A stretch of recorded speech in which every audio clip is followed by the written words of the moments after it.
anyone can really appreciate how tough an NFL official's job really is. Now, a typical game has about 160 plays, and 22 bodies are flying around at unbelievable speed. Now, when you're watching at home on television, you get the multiple angles, super slow motion. The officials have no such luxury.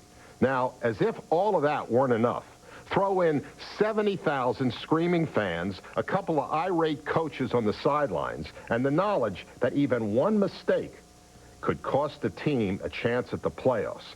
And now you begin to get an idea of what kind of pressure these officials face. Now, we recently spent a Sunday with an NFL officiating crew to just see how they handle this job and all the scrutiny. Well, it turns out that not only do they do a lot better job than most people give them credit for, but also that the official story isn't always black and white. Before any NFL referee steps onto a playing field, part of his weekly preparation includes a pregame meeting with his officiating team. Here, grades are handed out, evaluating their decisions from the previous week, and procedures for handling crucial game day situations are reviewed. Coaches' instant replay beeper system. When designated officials give the coaches their instant replay beeper system prior to the game. Okay, I'm going to test this thing. What are the odds of this thing working? Should work. Look at, look at, look at, look at, look at, look at, look at. Nothing. There it is. I stand corrected. Please advise the coaches to use the system during the game and not the red flags, which are for backup use. What is it? Everybody's yelling. Challenge it. Challenge! Challenge! Hey!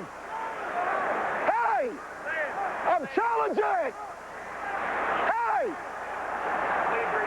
I'm throwing the challenge!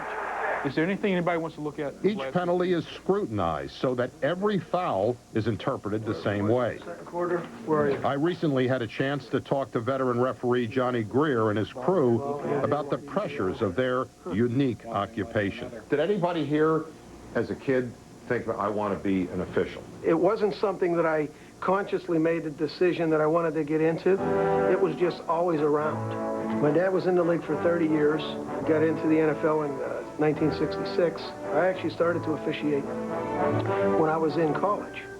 Did grade school and local high school, and then after I got out of college, I just continued. It ain't holding there. It's only holding there. Well, as long as he got those arms out, it restricts him. Yeah, but wait. Why did you want to be an official? I was working one day, and I went to stop by a high school game, and one of the guys officiating the game was one of the guys I played with in high school. And I said, if he can do it, I can do it. And I didn't know they paid you. I thought you did it because you liked it. Then later on, after I took the test and everything, they say you get paid. I said, oh, man, this is the greatest thing in the world. Great, that is, until your call goes to instant replay.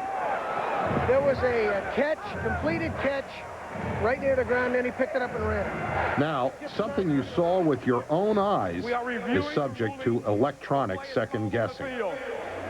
Not enough to reverse it. Those are the only three we have? Is that pretty much? Okay, we'll stay with it. It comes down to a replay call. Do you trust him? Never trust a zebra. All officials understand that every decision they make is disputed by half of the people in the stadium. It's just part of a very difficult job.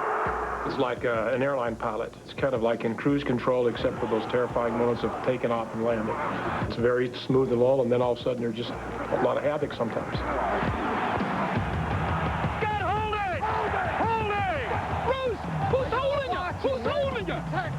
Well, you're going to have to get on that side. I don't see that one. There was an article in a magazine talking about standing on the side of a railroad track and watching a train go by, and then trying to read the writing on the side of the train. And I think that's basically what it's like. Once the ball is snapped, it's like that train going by, and you're trying to decipher everything that's going to happen.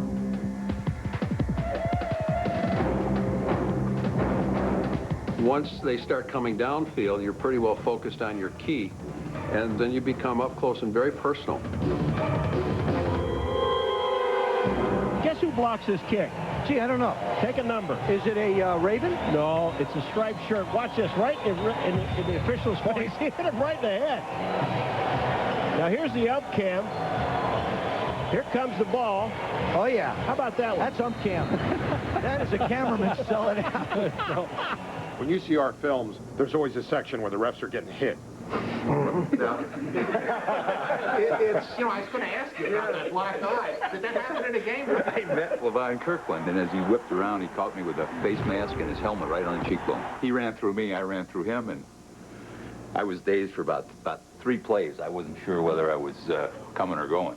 How do you get close enough to call that, or how? What's the? well, you don't want to get real close, but you have 6 seconds, and you really have to rely on your experience and your abilities to be able to concentrate on where there's going to be a problem. I get a look at formation number 69, left tackle in the back. Okay. There's plays that it looks like it's almost stop action.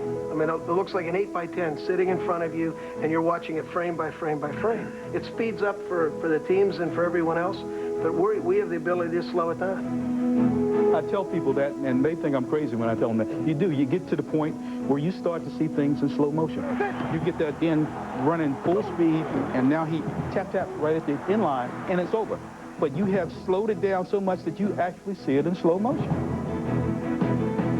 What have you learned about yourself from this profession? Self-confidence. You really have to, if you don't have it, you either get it real quick or you won't be around very long. You can't call it on him when the man turns on him. You didn't see the whole damn thing. The guy turned on him, Jeff, and you didn't see it. You just cost us a big play. Now bear down. Most of the guys that officiated played in high school or college. It's just a way for us to stay involved in a sport that we really enjoyed, and it's a way for them to stay around athletes and coaches. I mean, they're great people, and it's a real neat fraternity to be associated with.